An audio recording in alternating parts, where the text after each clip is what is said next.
নমস্কার বন্ধুরা, আমি চুমকি। আজকে তোমাদের সাথে শেয়ার করব একদম নতুন ধরনের একটা রেসিপি।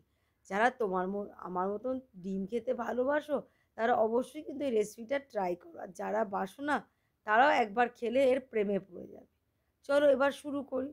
প্রথমে একটা বাটিতে আমি 3টে ডিম নিয়ে নিয়েছি। এবার তার মধ্যে আন্দাজ মতো নুন আর গোলমরিচ গুঁড়ি মেশাবো। তোমরা চাইলে আদাও অ্যাড করতে পারো। সব 3 জিনিস ভালো করে মেখে নেওয়ার পর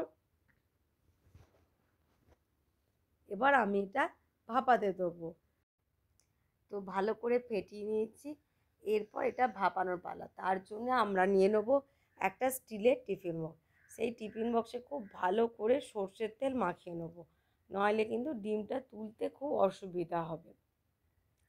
তো টিফিন বক্সের ভেতরে তেলটা খুব ভালো করে মাখিয়ে নিয়ে এর মধ্যে আমরা ডিমটা ঢেলে দেবো। আর তেলটা কিন্তু একটু বেশি করেই দেবেন, আর হাতে করে চারদিকে বুলিয়ে দিতে হবে। এরপর ডিমের ব্যাটারটা ঢেলে টিফিন বক্সটা কিন্তু ক্লোজ করে দেবো। এখানে আপনারা টিফিন বক্সের জায়গায় বাটিও ইউজ করতে পারেন, কারণ দুটো একই কাজ হবে। আর বন্ধ করে রাখতে হবে, নইলে কিন্তু ঠিক মতন হবে না। তো আমি পুরো ডিমের ব্যাটারটা টিফিন বক্সে ঢেলে এরপর টিফিন বক্সটা বন্ধ করে ওইদিকে গ্যাসে জল গরম বসিয়ে রেখেছি।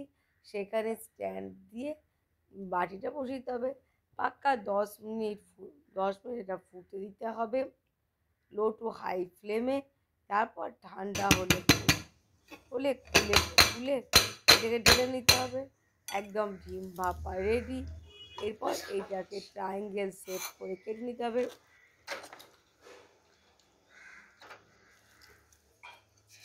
তো ডিমটা তুলে নেওয়ার পর এবার আপনারা নিজেদের শেপে, ধোকার শেপেও কাটতে পারেন বা চৌকো চৌকো শেপেও কাটতে পারেন। তো আমি এখানে ধোকার শেপে কাটিনি, আমি এখানে ট্রায়াঙ্গেল মানে পিৎজার শেপের মতন করে কেটে নিয়েছি, কারণ যেহেতু বাচ্চারা পিৎজাটা বেশি ভালোবাসে। এবার এগুলোকে আমি ফ্রাই করে নেব।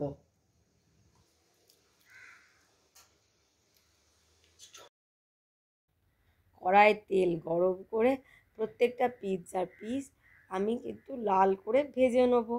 ভাজা হয়ে যাওয়ার পর ওইদিকে কড়াইয়ে তেল গরম করে তার মধ্যে তেজপাতা আর অল্প চিনি ফোড়ন দিয়ে দেবো, কারণ এটা কারি বানানোর জন্যে। আর জিরে, এগুলো ফোড়ন দেওয়ার পর এর মধ্যে এক এক করে অ্যাড করব আগে থেকে কেটে রাখা আলু। তারপর এক এক করে অ্যাড করব নুন, হলুদ আর কাশ্মীরি মির্চ। সব ভালো করে দিয়ে আলুটাকে লাল করে ভেজে নেব।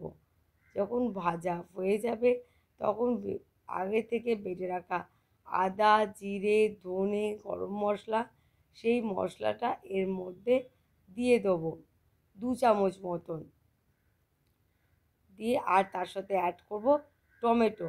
খুব ভালো করে মশলাটা কষানো হয়ে যাওয়ার পর যখন মশলা থেকে তেল বেরোতে শুরু করবে তখন এর মধ্যে মশলা ধোয়ার জলটা অ্যাড করে দেবো।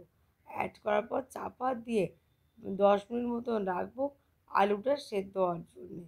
যখন আলুটা সেদ্ধ হবে তখনই তখন এগ পিৎজাগুলোকে দিয়ে একটুখানি ফুটতে দিতে হবে। 5 মিনিট মতন ফুটলেই রেডি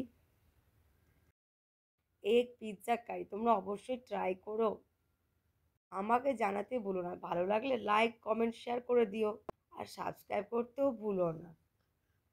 মা, বলো, এইটা কি বানিয়েছো? পিৎজা। তুমি পিৎজা খেতে ভালোবাসো, তোমাদের আগে পিৎজা বানিয়েছি, খেয়ে দেখো তো। পিৎজাটা কি দিয়ে বানিয়েছো? এটা এগ দিয়ে বানিয়েছি। এগ দিয়ে পিৎজা হয় মা? হ্যাঁ, খেয়ে দেখি। দেখো।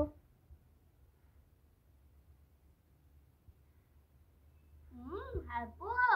হ্যাঁ গো, ভাল লেগেছে।